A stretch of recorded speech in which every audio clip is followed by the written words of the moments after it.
함께 봉독할 하나님 말씀 요한복음 13장 1절로 15절까지 말씀을 교독하시고 마지막 절은 같이 읽습니다. 6월절 전에 예수께서 자기가 세상을 떠나 아버지께로 돌아가실 때가 이른 줄 아시고 세상에 있는 자기 사람들을 사랑하시되 끝까지 사랑하시니라. 마귀가 벌써 시몬의 아들 가롯 유다의 마음에 예수를 팔려는 생각을 넣었더니 저녁 먹는 중 예수는 아버지께서 모든 것을 자기 손에 맡기신 것과 또 자기가 하나님께로부터 오셨다가 하나님께로 돌아가실 것을 아시고 저녁 잡수시던 자리에서 일어나 겉옷을 벗고 수건을 가져다가 허리에 두르시고 이에 태야에 물을 담아 제자들의 발을 씻기시고 그 두르신 수건으로 씻기를 시작하여 시몬 베드로에게 이르시니 가로되 주여 주께서 내 발을 씻기시나이까. 예수께서 대답하여 가라사대 나야 하는 것을 내가 이제는 알지 못하나 이후에는 알리라. 베드로가 가로되 내 발을 절대로 씻기지 못하시리이다. 예수께서 대답하시되 내가 너를 씻기지 아니하면 내가 나와 상관이 없느니라. 시몬 베드로가 가로되 주여 내 발뿐 아니라 손과 머리도 씻겨 주옵소서. 예수께서 가라사대 이미 목욕한 자는 발밖에 씻을 필요가 없느니라. 온몸이 깨끗하니라. 너희가 깨끗하나 다는 아니니라 하시니 이는 자기를 팔 자가 누구인지 아심이라. 그러므로 다는 깨끗지 아니하다 하시니라. 저희 발을 씻기신 후에 옷을 입으시고 다시 앉아 저에게 이르시되 내가 너에게 행한 것을 너희가 아느냐. 너희가 나를 선생이라 또는 주라 하니 너희 말이 옳도다. 내가 그러하다. 내가 주와 또는 선생이 되어 너희 발을 씻겼으니 너희도 서로 발을 씻는 것이 옳으니라.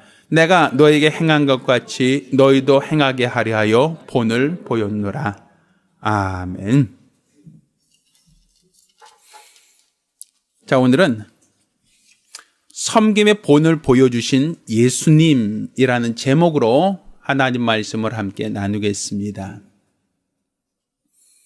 예수는 의로우신 분이십니다. 우리가 예수를 의롭다라고 하는 것은 4대 성인 중에 한 분이기 때문에 예수를 의롭다라고 하는 게 아닙니다.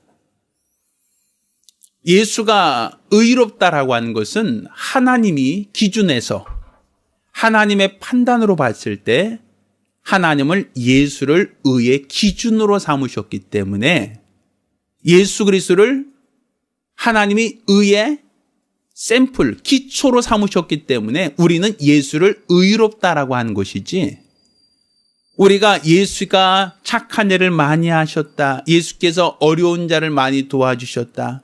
병자를 많이 고쳐주고 과부와 고아와 친구가 되어주시고 어렵고 힘든 사람에게 위로가 되셨기 때문에 그의 행위를 봤을 때 예수를 의롭다라고 우리가 그렇게 추대하는 건 아닙니다. 사실 이 세상에도 의로운 사람이 있다라고 사람들은 얘기를 합니다. 그렇지만 사람들이 생각할 때 의롭다라고 하는 그 기준은 지역마다 나라마다 조금씩 차이가 있다는 것을 우리가 알고 있단 말입니다. 제가 개인적으로 존경하는 분 중에 안중근 의사가 있습니다. 독립운동을 위해서 수고하고 애쓰고 우리나라 모든 사람들이 존경하고 있는 안 의사입니다. 우리는 안중근이라고 하는 그 사람의 의사라고 하여 의로우신 분이라고 우리는 그를 인정하고 추대하고 있단 말입니다. 그런데 우리는 안중근을 의사라고 하는 데 비해서 일본 사람들은 안중근을 의사라고 말하지 않습니다. 안중근은 테러리스트라고 얘기합니다. 범죄자라고 얘기합니다. 우리 입장에서 본다면 그는 독립을 위해서 애쓰고 수고한 의로우신 분이시지만 일본의 입장에서 봤을 때는 그분은 의로우신 분이 아니라 자기네 지도자들을 저격하고 암살을 시도했던 테러리스트, 그 이상도 그 이하도 아닌 범죄자라고 얘기한단 말입니다. 그러니까 똑같은 사람을 놓고도 지역에 따라서 의롭다라고 하는 사람이 있는 반면에 한편에서 봤을 때는 그를 범죄자로서 인정하는 그런 경우가 있지 않습니까? 이렇게 사람에 따라서, 지역에 따라서, 가치관에 따라서 의의 기준이 바뀔 수 있다는 겁니다. 그렇지만 하나님은 어제와 오늘이나 영원토록 동일하시다라고 얘기합니다. 지역이나 사회나 민족을 초월해서 하나님은 언제나 동일하시다라고 얘기할 때 하나님은 그 의의 기준도 동일하시다는 사실입니다. 그러면 하나님의 그 의의 기준은 무엇인가 할 때 하나님의 말씀이 곧 의의 기준이 됩니다. 우리가 하나님의 말씀이 의의 기준이라고 하는 것은 마치 하나님은 말씀을 가지고 각 사람들을 판단하시고 말씀을 가지고 각 사람들이 의로운지 의롭지 않은지를 판단하시는 그 기준점, 잣대로 삼으신다는 얘기입니다. 제가 어렸을 적에 저희 집 앞에 이제 가끔 가다가 리어걸 끌고 오는 분이 있었어요. 그분이 항상 외치는 것이 있었죠. 호박역. 엿 판다고 하는 그런 어떠한 그 엿장수들이 간혹 가다 왔단 말이에요. 이 가위질 짜작짱짱짱 하면서 오시죠. 그러니까 그분들한테 우리는 이제 용돈이 없으니까 뭘 가져가요? 폐품들, 이렇게 고물들 이렇게 가져가면 그거 고물 받고 엿을 조금 잘라줬던 기억이 나요. 그럼 저희는 뭐 찌그러지지 않은 것도 일부러 찌그러뜨려서 이제 갖다 주고 엿을 하나 바꿔 먹으려고 양은 냄비 갖다 주고 뭐 갖다 주고 하고 좀 받아 먹으려고 했던 기억이 나는데 그 아저씨가 그냥 받고 그냥 하는 경우도 있지만 때로는 저울을 갖고 이렇게 잴 때가 있단 말이에요. 그럼 무게를 잴 때 한쪽에는 뭐 신문지나 뭐 이런 걸 올려놓고 한쪽에는 뭘 올려놔요? 추 올려놓죠. 무게추. 양쪽에 이제 평형 그 저울 있잖아요. 그러면 이게 몇 킬로그램인가 몇 그램인가라는 것을 무엇을 가지고 가냐면 이 추의 무게를 가지고 지금 고철이 몇 그램이다, 몇 킬로다라고 그들은 판단하는 거예요. 그러니까 이게 무겁냐 안 무겁냐의 차이는 이 추가 많이 올라가느냐 적게 올라가느냐의 그 차이가 되는 겁니다.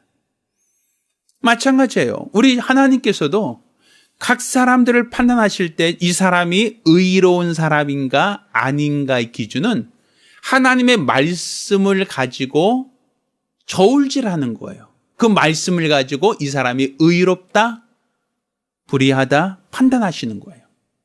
그러니 우리 각 사람이 하나님의 판단으로서 판단되어졌을 때 과연 세상 모든 사람들이 하나님 앞에 의롭다라고 인정받고 있느냐라는 것이죠. 근데 아쉽게도 로마서 6장에는 의인은 없나니 하나도 없다라고 진단하고 있어요. 그 얘기는 다른 말로 세상 모든 사람들에게 하나님이 율법이라는 계명을 주시고 그 율법으로서 각 사람의 행위를, 각 사람의 언어를, 각 사람의 생각을 진단하고 보셨는데 하나님이 무게를 들어보시니까 다 가볍다 이거예요. 의롭지 못하다라는 것이죠. 다른 말로 하나님이 주신 계명대로 하나님이 주신 말씀대로 온전히 사는 사람이 없다라는 거예요. 그러니 모두가 하나님이 의인이 없다, 다 죄인이다, 불의하다라고 하나님이 판단하실 수밖에 없었다는 얘기입니다. 그런데 우리 주 예수께서 의의 기준이다라고 하는 것은 그분은 하나님 말씀대로 오셨다는 거예요. 오래전 선자들이 예언한 대로 오셨고 그분이 하나님 말씀대로 순종하셨다는 겁니다. 얼마큼? 십자가에 못 박혀 죽음에 이르기까지. 그가 하나님 앞에 복종하시되 자기에게 유익한 말만 듣고 불리한 것은 거부한 것이 아니라 자기에게 무익한 것조차도, 자기에게 불리한 것조차도, 자기에게 손해가 되는 것조차도 하나님 말씀에 온전히 복종하셨다라는 겁니다. 그럼으로써 하나님 말씀을 온전히 순종하심으로 하나님께 의롭다라고 인정된 겁니다. 그러니까 우리 주 예수께서 이 땅에 오셔서 행하신 모든 것들은 자의로 행한 것이 아니라 오직 하나님이 정하신 대로, 하나님이 말씀하신 대로, 하나님 뜻하신 대로 복종하셨다라고 하는 것이 바로 성경이 우리에게 가르쳐 주시는 예수의 공생이었단 말입니다. 그러니 예수께서 이 땅에 오셔서 하나님 말씀을 이루시고 예수가 이 땅에 오셔서 하나님 말씀을 온전히 성취하셨다라는 것을 아는 것이 바로 우리의 믿음입니다. 자, 그런데 예수께서 이렇게 아버지 말씀대로 오셨고 아버지 말씀대로 순종하셔서 모든 것을 다 이루시고 이제 하늘로 가시면 되는데, 오늘 우리가 읽은 이 본문을 보면 13장 1절에 이와 같이 시작을 하고 있습니다. 유월절 전에 예수께서 자기가 세상을 떠나 아버지께로 돌아가실 때가 이른 줄 아시고, 이렇게 표현 쓰고 있습니다. 유월절 전에 예수께서 자기가 세상을 떠나 아버지께로 돌아갈 그때가 다 다가왔다라고 하는 것을 예수가 이미 알고 있었다라는 얘기예요. 그 얘기는 다른 말로 이 유월절이라고 하는 것은 이스라엘 백성이 애굽에서 나올 때 맨 마지막 10번째 재앙이 뭐였죠? 장자, 초태생이 죽는 죽음이었단 말입니다. 그런데 이 초태생이 죽지 않으려면 그 가정의 수요를 따라서 양을 잡고 그 양의 피를 문설주와 인방에 바르면 그 집은 초태생이 죽지 않고 사망이 넘어갔다라고 하여 유월절이라고 했단 말입니다. 근데 사실 그 집안에는 초태생은 죽지 않았지만 대신 누가 죽은 거예요? 양이 죽어야만 피를 바를 수 있잖아요. 그러니까 초태생은 안 죽었지만 대신 누가 죽은 거죠? 양이 죽었단 말이에요. 대속제물이라고 얘기하죠. 각 가정마다 장자가 사는 대신 초태생이 죽은 것처럼 그 피를 내기 위해서 예수님께서 십자가 달려 죽으신 것도 6월절의 양이다라고 하는 것은 그가 죽음으로써 누굴 살리시는 거죠? 죄인들을 살리신다. 그가 죽음으로써 누굴 구원하신다? 죄인들을 구원하신다라는 의미가 된단 말입니다. 그러니 예수께서 6월절이 전에 자기가 세상을 떠나 아버지께로 돌아갈 때가 이른 줄 아시고 라고 하는 것은 이제 우리 주님께서 6월절을 지나서 아버지께가 돌아갈 때가 되었다, 이제 곧 그때가 되었다라고 하실 그때에 우리 주님께서 자기 사람들을 사랑하시되 끝까지 사랑하셨다라고 얘기합니다. 지금 아버지께로 갈 때가 됐는데 끝까지 사랑했다는 얘기 뭡니까? 우리 그 간혹가다 제가 목회를 하다 보니까 어떤 분이 병에 들어서 임종을 앞두게 된 경우를 간혹 신방 가게 돼요. 임종을 앞두신 분은 이제 병환이 이제 더 이상 회복할 수 없을 만큼 심각해졌을 때 이제 임종을 맞이하게 되는데, 그때 이제 가족들을 돌아보게 됩니다. 가족들을 생각하게 되죠. 근데 사실 그 임종하는 분이 무슨 생각을 할까? 임종하시는 분이 무슨 어떤 마음을 가질까라고 하는 것은 사실 제가 개개인 마음을 읽을 수 있는 독심술이 없어도 사실 잘 알 수가 없어요. 그런데 제가 한번 경험했던 적이 있어요. 제가 저 군대에서 알러지기 때문에 이제 심장마비가 왔던 적이 있었거든요. 근데 심장이 딱 멈출 때가 있어요. 그러면 사람이 한 3분 내로 죽습니다. 근데 제가 이제 군대에서 이제 갑자기 심장마비가 딱 왔는데 숨을 쉴 수가 없어요. 말도 안 나와요. 그냥 하고 그 순간이에요. 눈으로 다 보이고요. 다 들리고 다 생각을 해요. 그런데 단지 뭐만 한대요? 숨이 안 쉬어져요. 그리고 말을 할 수가 없어요. 그러니까 딱 생각이 뭐냐면 이러다 죽는 거구나. 딱 그것이 딱 생각나요. 근데 그때 이러다 사람이 죽을 수 있구나. 이러다 사람이 죽는 거구나 하는데, 그때 제 머리를 딱 스쳤던 첫 번째 생각이 뭐냐면 예수 믿기 참 잘했다. 이게 첫 번째 생각이었어요. 제 개인적으로. 이렇게 팍 죽으면 천국은 갈 수 있겠다. 이게 첫 번째 생각이었고, 두 번째 생각은 천국에 갔는데 내가 이 땅에서 한 일이 없어도 뒷나라에 갔을 때 좀 후회가 된다.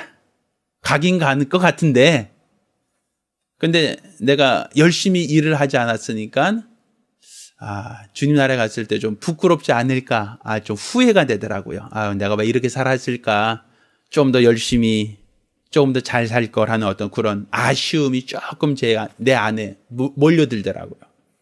그리고 이제 세 번째 생각이 뭐냐면, 제가 이제 군대 가서 이제 갑자기 죽으면 이제 장가 가기 전이잖아요. 그러니까 저희 부모님이 갑자기 아들이, 생떼 같은 아들이 군대 가서 죽었다라고 하면 슬퍼할 것 같아요. 아유, 우리 아들 군대 가서 죽었다고 이렇게 얼마나 서운해 하시겠어요. 그 생각이 딱 드니까 가족들한테 굉장히 미안하더라고요. 남겨두고 갈 가족들을 생각하니까 굉장히 그 죄스러운 마음이 들었어요. 제 개인적으로는 그래요. 그래서 저는 이제 임종을 앞두신 분을 어떤 면회를 갔을 때 제 생각을, 그때 가지고 있던 생각 있잖아요. 그 생각을 저는 느껴요. 그분이 예수 믿었으면 내가 예수 믿기 참 잘했다. 이제 죽더라도 어디 가겠다? 천국은 가겠지라고 생각은 하시겠지. 그 마음에 좀 편안할 수 있겠다 생각 들어요. 그렇지만 열심히 살지 못했던 것, 열심히 봉사하지 못했던 것, 이 땅에서 수고하지 못했던 삶을 돌이켜보면서 내가 좀 세월을 좀 헛살았다, 이렇게 좀 아쉬움, 후회가 될 수도 있겠다는 생각해요. 왜? 제 개인적으로 그랬으니까. 그 나머지 맨 마지막에 남은 자식들, 남은 가족 생각하니까 눈에 밟히잖아요. 아유, 어떻게 놔두고 가. 특히 저 같은 경우야 뭐 젊어서 그랬지만 부모님이 어린아이들 내버려두고 가려고 하신다면 마음이 어떻겠어요? 억장이 무너지죠. 아유, 저 철부지들 내두고 어떻게 가. 어떻게 눈 감어. 저들 잘 살 수 있을까. 뭐 이런 어떤 고민들 하잖아요. 근데 지금 예수님이 그 생각을 하고 있는 거예요. 지금 6월절 전에. 본인이 아버지께로 가실 때가 이른 줄 아시고 제자들을 사랑하시되 끝까지 사랑하셨다. 그러니까 마치 예수님을 선한 목자라고 했는데, 선한 목자가 없어지면 양들이 목자가 없는 양이 되는 거예요. 주인이 없는 양이 되죠. 그럼 양들이 어디로 가야 할지 양들은 스스로 정할 수가 없어요. 게다가 들짐승들은 끊임없이 양들을 삼키려고 하고 양들을 잡아먹으려고 하는데, 양들을 지켜줄 만한 목자가 없으면 양들은 얼마나 불안하겠습니까? 그러니까 예수님의 심정이 그 심정이란 말이에요. 자기는 아버지 원대로, 아버지 말씀대로 이 땅에서 사역을 다 마치시고 이제 하늘로 올라가면 되는데, 이 남겨진 사람들은 어떻게 되겠느냐라는 것이죠. 남겨진 사람들은 수많은 맹수들이 잡아먹으려고 할 텐데, 그들이 그 맹수에게 잡혀먹지 않고 끝까지 믿음을 잘 지킬 수 있을까? 이런 어떤 걱정이 들잖아요. 그 마음이 드니까 예수님이 최후의 만찬이라고 한 식사를 마치시고 갑자기 제자들의 발을 씻기기 시작하신단 말이에요. 우리가 생각할 때는 밥 먹다가 봉창 두들긴 소리잖아요. 왜 갑자기 밥 먹다가 밥 식사 다 하고 나서 왜 발을 씻기냐고요. 근데 사실 우리나라에서는 발을 씻긴다는 거에 대해서 익숙하지 않아요. 뭐 저희 아들이 군대에서 아버님 저 발 씻겨드릴 테니까 한번 오세요라고 해서 저 군대 면회 갔던 적은 있지만 사실 우리나라에서는 발 씻겨주는 어떤 그런 문화가 아예 없거든요. 그런데 사실은 이스라엘 사람들에게는 발 씻겨주는 문화가 있어요. 그래서 예수님께서도 그런 말 하시죠. 옥합을 깨트려서 향유 옥합을 예수님 발에 붓고 눈물로 닦은 여인에 대해서 사람들이 책망합니다. 이게 얼마나 비싼 건데 하고 책망하기도 하고, 어떤 사람은 이 여자가 어떤 여자인 줄 안다면 예수님이 그 여자를 물리치실 텐데 왜 저 여자가 저렇게 하는 것을 그냥 내버려 두는가라고 생각하고 사람들이 마음 먹을 때 예수님이 이렇게 얘기하죠. 시몬아, 내가 이 집에 들어올 때 손 씻을 물도 주지 않았는데 저 여자는 눈물로 내 발을 적시고 머리로 그 발을 닦았느니라. 이런 표현 쓰죠. 그 얘기는 다른 말로 어떤 사람이 집에 찾아가면, 그러니까 손님이 오면 그 손님을 맞이하는 방법으로 귀한 손님이 올 때 손 씻을 물을 줍니다. 그리고 정말 예우를 찾은다면 발까지 씻겨주는 게 이스라엘 그 당시 문화였어요. 그러니까 우리나라와 좀 다른 게 이스라엘은 딱 두 종류입니다. 딱 두 종류. 이 사람이 신분이 무엇인가를 보려면 신발을 보면 알아요. 이스라엘 사람들은. 물론 지금 말고 2000년 전에. 신발을 안 신고 다니는 사람들은 계급이 뭐예요? 종입니다. 종은 신발을 못 신어요. 맨발의 청춘입니다. 맨발로 다녀요. 그럼 맨발로 다니면 그냥 우리가 길가 그냥 지하파교에서 조용히 다닌 거 말고 어떤 거친 들을 맨발로 다니면 발이 어떻겠어요? 상처도 있고 굳은 살도 있고 더럽고 그렇겠죠. 기본적으로 그렇게 생각될 수 있잖아요. 발이라고 하는 것이 굉장히 순환당하시죠. 왜? 이스라엘은 사막 지역이기 때문에 돌들이 아주 그 강가에 있는 모래처럼 매끈매끈하지 않아요. 돌이 굉장히 거칠거든요. 그런 데를 맨발로 다니는 생각해봐요. 얼마나 발이 상처가 많겠습니까? 얼마 전에 테니스 하시던 정현 씨인가요? 그 발에 어떤 상처가 있어서 4강전에서 포기하고 기권했던 것이 이제 뉴스에 나오고 그 사람 발에 대해서 이제 사진이 나온 걸 봤는데 상처가 굉장히 깊더라고요. 그런 상처를 가지고도 뭐 어떤 테니스를 4강까지 갔다라는 것 때문에 사람들이 많이 인정해 주면서 그분과 더불어서 이제 발이 엉망인 사람들이 어떤 그 운동선수들이 어떤 그 사진들이 올라왔던 경험이 나요. 근데 사실 2000년 전에 예수님 당시로 본다면 그거는 상처도 아니죠. 2000년 전에 그 당시로 본다면 그만한 상처 없는 사람이 없을 거야. 아마 대다수 사람들이 다 발이 더럽고 굳은 살 베기고 상처나고 짓무르고 그런 사람들일 거란 말입니다. 게다가 좀 돈 있는 사람들, 귀족들은 신발을 신었어요. 우리가 간혹 가다가 어떤 로마 시대의 영화 같은 걸 보면 샌들 같은 거에다 가죽끈으로 이렇게 묶어서 신었던 신발 간혹 본 적 있나요? 뭐 나이키나 프로스펙스 이런 건 아닙니다. 그렇지만 이렇게 가죽끈으로 묶어서 신었는데 그렇다 할지라도 발바닥은 어떻게 보호가 될지 모르지만 뭐 발에 돌에 채인다든지 뜨거운 모래를 밟는다든지 탄다든지 할 때는 역시 발도 더러워지고 상처날 수가 있다라고 볼 수 있겠죠. 그렇게 봤을 때 이스라엘 사람들이나 그 당시 사람들은 발이 굉장히 더럽다라는 인식을 갖고 있어요. 그래서 이스라엘 사람들은 화장실 가서 어떤 용변을 본다라는 표현을 그냥 우리 속된 말로 똥 싸러 가서 이런 표현을 안 써요. 뭐라 쓰냐면 발을 가리웠다 이런 표현을 써요. 왜 발을 가리웠다라는 표현을 쓰냐면 발이 가장 더럽다라는 인식을 갖고 있기 때문에 그래요. 그러니까 더러운 것을 보러 갔을 때 더러운 것을 가리러 갔다라고 하는 표현을 그렇게 의미적으로 쓴단 말이에요. 사용해요. 우리 그러잖아요. 옷 같은 거 예수님 당시 입었던 옷을 보면 이게 원피스 같이 그냥 하나 통으로 돼 있잖아요. 근데 그 화장실 가면 주저앉잖아요. 그러면 옷에 의해서 발이 어떻게 돼요? 원피스 같으니까 가려지잖아요. 그걸 발을 가리웠다라고 하는데 사실 발만 가리웠다는 얘기가 아니라 발이 더럽다는 걸 상징적으로 얘기하는 겁니다. 자, 그런데 우리가 이렇게 더러운 발이기 때문에 어떤 사람이 집에 들어오면 그 발을 씻을 물을 이렇게 줘서 씻게 하는 게 예의예요. 그게 이스라엘 사람들의 예절이에요. 그런데 그 발을 씻기는 사람은 누가 씻기냐면 그 집에 있는 종들 중에서 가장 계급이 낮은 종, 가장 하찮은 종이 하는 역할이 바로 손님이 왔을 때 손 씻을 물이나 발 씻을 물을 갖다 주고 발 씻겨주는 사람이 그 집에서 가장 낮은 신분의 종이란 말이에요. 그런데 예수님께서 식사 다 하고 나서 갑자기 대야에 물을 떠서 제자들의 발을 씻기신단 말이죠. 우리나라 문화에는 그런 게 없으니까 잘 이해가 못하지만 그 당시 문화에, 그 나라의 문화에서 봤을 때는 예수님이 지금 해서는 안 될 일을 하시는 거예요. 그런데 그 발을 씻기는 사람이 뭐라고 얘기하면 내가 주와 스승이 되어 너의 발을 씻겼다라고 표현하죠. 원래 주인은 발 씻기는 사람이 아니에요. 선생은 발 씻기는 사람이 아니라 발을 내미는 사람이에요. 근데 예수님께서는 내가 주와 스승으로서 너의 발을 씻겼다라고 얘기만 하고 있어요. 또 그것만이 아니라 뭐라고 얘기하냐면 자, 내가 너의 발을 씻긴 것처럼 너희도 서로 발을 씻기는 것이 마땅하다라고 얘기해요. 자, 14절부터 보면 제가 읽었습니다. 내가 주와 또는 선생이 되어 너희 발을 씻겼으니 너희도 서로 발을 씻기는 것이 옳으니라. 내가 너희에게 행한 것 같이 너희도 행하게 하려 하여 뭐를 보여줬다? 본을 보여준 것이다 라고 얘기합니다.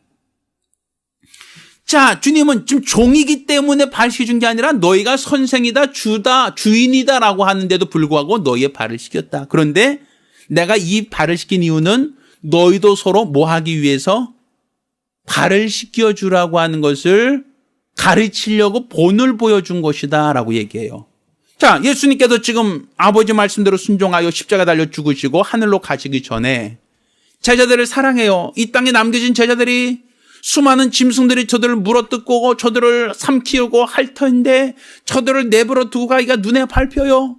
그래서 저들을 어떻게든 간에 뭔가 지켜주고 싶고 보호하고 싶고 그들에게 뭔가 마지막으로 유언처럼 하고 싶은 말이 있어요. 그런데 말로 한 게 아니라 직접 본을 보여주신 거예요. 어떻게? 서로 발을 씻겨줌으로써 그들에게 섬김의 본을 보여주셨단 말입니다. 대부분 사람들은 발을 씻겨준다라고 할 때 어떤 사람? 나보다 높은 사람의 발을 씻겨주고 나보다 신분이 높은 사람의 발을 씻겨주고 나보다 권력 있는 사람의 발을 씻겨줘요. 그러니까 우리는 세상에서 그걸 뭐라고 해요? 갑질이라고 얘기하죠. 내가 하기 싫지만 나보다 신분이 높으니까 나보다 권력이 있으니까 그의 더러운 것을 내가 만져야 되고 그의 하찮은 것을 내가 닦는 것을 어쩔 수 없이 하니까 우리는 갑질이라고 얘기한단 말이에요. 내 신세지라고 신세한탄하죠.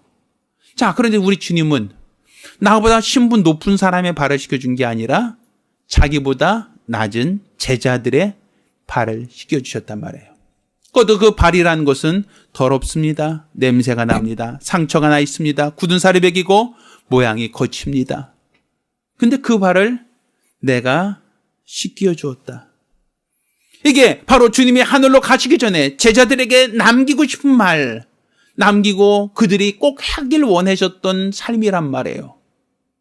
그러니까 예수님이 섬김의 본을 부였다고 하는 이 섬김은 나보다 높은 사람에게 섬기는 이 섬김의 본이 아니라 자기보다 하찮은 사람, 자기보다 낮은 사람, 자기보다 못난 사람, 자기보다 부족한 사람, 그것도 무엇을 섬겨요?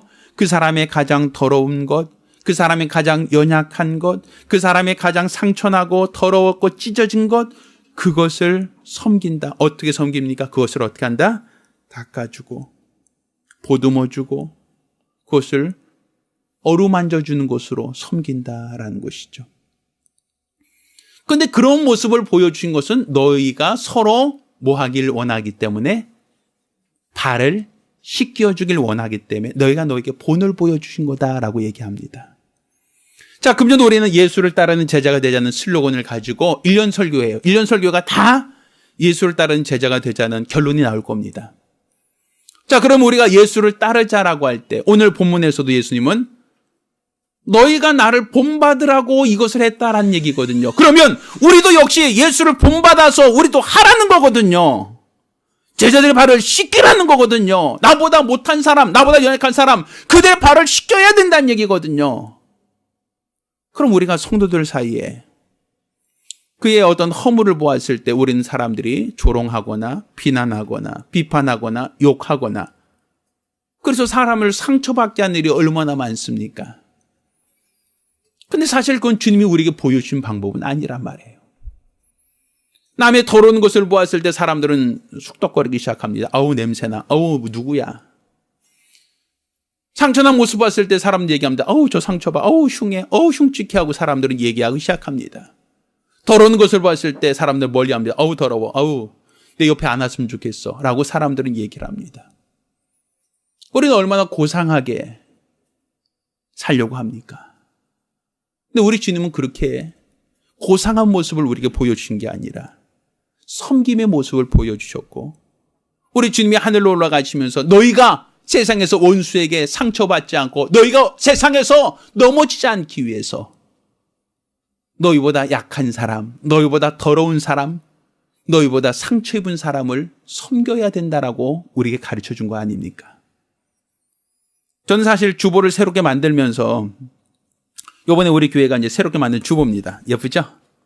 아마 다음 주나 다음 주부터 저희 시작할 텐데 여기 보면 이제 담임 목사 오상훈 딱 쓰고 싶어요. 제가 누가 이 교회 담임 목사인지 보편적으로 다른 교회 주보 보니까 다 그렇게 써 있더라고요. 그래서 나도 이번에 주보 바꾸면서 나도 담임 목사라는 이름 한번 써볼까라고 했는데 여러 번 생각해 봤는데 못 쓰겠더라고요. 그래서 그 옆에다 그냥 섬기는 이 하고 그냥 써놨어요. 섬기는 이 오상훈 이렇게 제가 이번에도 지난번 주보처럼 그렇게 썼어요. 그거는 제가 이제 우리 주님의 말씀을 이렇게 우리가 다시 상고하고 하면서 우리 주님이 내가 주와 스승이 돼서 내가 너희의 발을 씻겼지 않느냐, 내가 너희 섬기지 않았느냐, 난 너희도 그렇게 하길 원한다라는 것이었거든요. 그러니까 우리 성도들도 사실 그렇게 하길 원한다는 거예요. 나보다 못난 사람도 있고, 나보다 부족한 사람도 있고, 나보다 더러운 사람, 상처난 사람 분명히 있습니다. 그들은 우리가 섬겨야 할 사람들이 있지, 우리가 조롱하거나 손가락질하거나 경멸하거나 왕따시킬 사람이 아니라는 사실이에요. 우리 주님은 우리에게 그것을 보여주셨고 직접 우리에게 말씀하고 싶었던 것입니다. 따라서 우리 성도들 중에 좀 더러운 분이 있고 냄새나는 분이 있고 상처난 분이 있고 연약한 분이 있다면 우리는 그 발을 닦아주는 자가 되어야 됩니다. 그게 예수님을 따르는 제자입니다. 상처났다고 손가락질하고 냄새난다고 기피하고 더럽다고 멀리하는 것, 그건 우리 주님의 모습이 아니에요. 우리 주님을 따르는 제자라면 지금 내 옆에 상처난 사람이 있고 내 옆에 더러운 사람이 있고 냄새난 사람이 있을 때 오히려 그의 더러운 것을, 냄새나는 것을, 상처난 것을 보듬어 줄 수 있는 사람, 바로 우리 주님은 그런 사람을 원하셨고 그런 사람이 바로 예수를 따르는 제자라고 말할 수 있습니다. 따라서 저와 여러분 모두가 예수를 따르는 제자 되기를, 이로써 우리 하나님 앞에 섰을 때 의롭다 인정받는 성도가 되기를 예수 이름으로 축원합니다. 기도하겠습니다. 우리가 같이 기도하실 때에 우리가 우리 주 예수를 본받아서 서로 섬기며 서로 연약한 것, 더러운 것, 냄새나는 것을 서로 돌아볼 수 있는 성도가 될 수 있게 해달라고, 예수의 제자가 될 수 있게 해달라고 간절히 사모하며 한 목소리로 기도합니다. 오늘 오신 아버지 하나님, 오늘 이와 같이 우리가 주의 말씀을 들으며 우리 역시도 우리 주 예수를 본받아 우리 주 예수를 따라 우리도 섬김의 본을 보이는 믿음의 사람들 될 수 있도록 도와주시옵소서. 나보다 신분이 있고 권력이 있고 명예가 물질이 있는 사람을 섬기는 것이 아니라 나보다 약하고 병들고 더럽고 냄새나고 찢기고 상처받은 사람들이라 할지라도 우리가 그들을 외면하지 않고 그들을 돌아보며 그들을 위로하며 그들을 어루만질 수 있는 주님을 닮은 예수의 제자 되기 원하오니 역사하여 주시옵소서. 우리 주께서 함께 하심을 감사하며 살아계신 예수 이름으로 기도드렸습니다. 아멘. 이제는 우리 주 예수 그리스도의 은혜와 아버지 하나님의 극진하신 사랑과 보혜사 성령님의 교통하셔 역사하심이 오늘 이와 같이 예수를 따르는 제자들로 결심한 우리 모든 성도들과 가정들 위해 이제로부터 영원까지 함께 있을지어다. 아멘. 할렐루야. 우리 하나님께 영광이 올리겠습니다.